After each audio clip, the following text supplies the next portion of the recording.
Hello everybody, Sorry Leon here, and welcome back to another mathematics video. In this video, we'll be looking at a past paper question under the topic number theory. So let's get straight into that question. So this question says, a sequence of figures is made from lines of unit length and dots. The lines form a series of octagons and squares. The dots are placed at each vertex. So the first three figures of the sequence are shown below. So we have figure 1 here, we have figure 2 with some things added on, and then we have figure 3. So this question is asking us for 2 marks. Figure 3 of the sequence is shown by itself below. Add more lines of unit length and dots to figure 3 to correctly represent figure 4.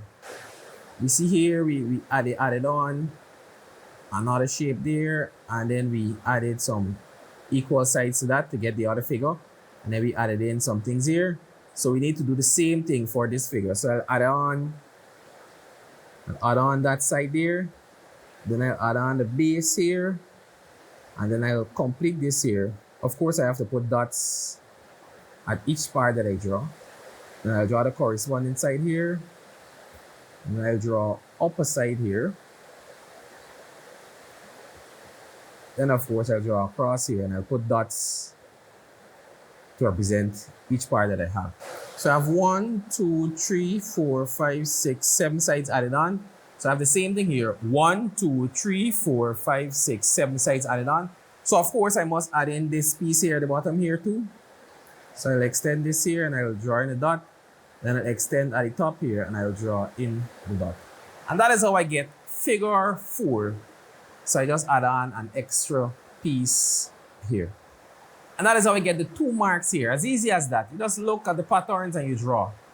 So let's move on. So this one says, the number of dots D and the number of unit lines that form the perimeter of the shape P form a pattern. So the values of D and P for the first 3 figures are written in the table below. Study the pattern of numbers in each row of the table. Complete the rows numbered 1, 2, and 3. So I have to look at the pattern and complete the rows here. So let's look at figure 1 and the number of dots on the perimeter. So for figure 1, I see I have the number of dots being 8. For figure 2, I see I have the number of dots being 16. And for figure 3, I see I have the number of dots being 24. So this pattern seems kind of easy. So I see for here I multiplied by 8, then I multiply here by 8 already, and then I multiply here by 8 also. So here I must multiply by 8 to get this one here. So this will be 4 times 8. That would give me 32. For this here, I don't know what the number will be, so let's try to get a pattern for here so that I can fill at the bottom here. So that's one way we can approach this question, or you can go ahead and find for n. So we see n is equal to, so we see that the figure number is n in this case. So remember, we're just multiplying by 8. So we'll just get n times 8, which is 8n. As easy as that. So let's see how we can move to the perimeter now. So we see 8 is equal to 8. So we don't know, there's no linkage between here. Or it doesn't appear to be so. 16 and 14, 24 and 4.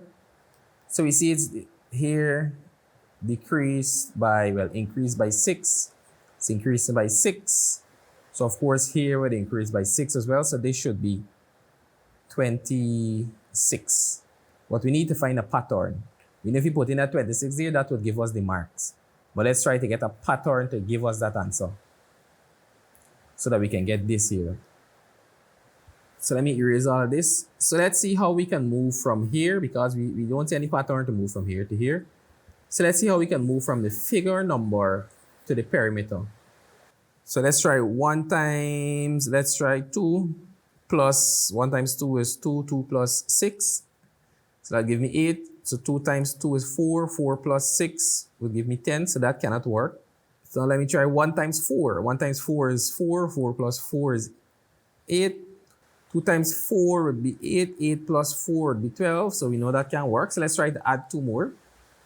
So now let's try 1 times 6. That would give me 6. 6 plus 2, that would give me 8. So 2 times 6 will give me 12. 12 plus 2 would give me 14. So it's working. So 3 times 6 would give me 18. 18 plus 2 would give me 20. So that works. So 4 times 6 would give me 20. So 4 times 6 would give me 24. 24 plus 2 would give me 26. So indeed, it works. So here it would be, in this case, it's n. So it's n multiplied by 6 plus 2. So n multiplied by 6. 6 times n will give me 6n plus 2. So now to find for this here, I can easily use this number and find for that. So we have, is the number that we want, so it will be 6n plus 2, and that will give me 86. So it's a very simple equation to solve. So 6n would be equal to, this 2 is adding, take 2 will subtract. So 86 subtract 2 would be 84. So hence n is equal to, the 6 is multiplying, and we take it over divide. So we'll have 84 divided by 6, and that would give me 14. So n here would be 14. So we know to get to this number, it's 8n. So it's 14n, so 14 times n. So 14 times 8 would give me 112. So here is 112. All right, so we just figure out what is n, and we just use the formula to find for here.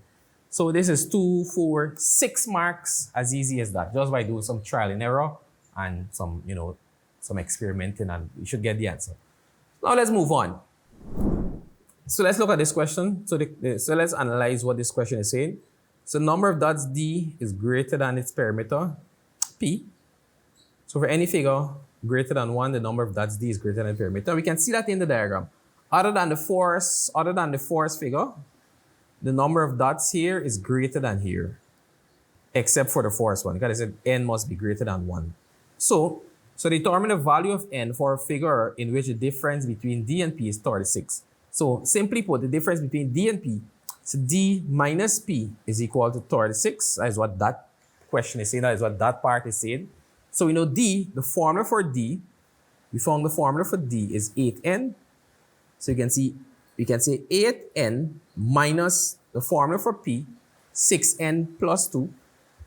6n plus 2 is equal to 36.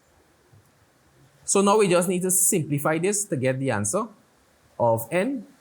So we distribute this negative throughout here. So this will be 8n subtract 6n. So the negative multiplied by the positive 2, that will be minus 2 is equal to 36.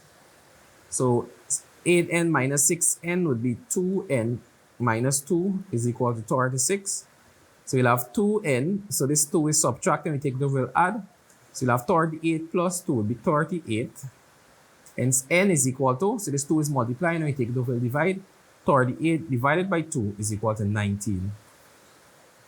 So therefore, n is equal to 19, and that is how we get these 2 marks. By simply just representing what we have as a normal equation, and then just put in the values for D and P, and then work it out, and that is how we get these 2 marks. So the hardest part in these questions, as you can see, is understanding what the question is saying. As long as you can understand the question, you will see it will turn to a simple equation. So with that, this has brought me to the end of this video. I trust that you now have a solid understanding of how to approach these sequencing questions. So we looked at a lot of sequencing questions. So you want to review them and see how these questions will come, because they do come every single year. So ensure you review them, understand them, learn how to approach them, and keep practicing. So with that, I'll see you in the next video, in which we'll be looking at another topic. Until then, take care, and remember, keep practicing.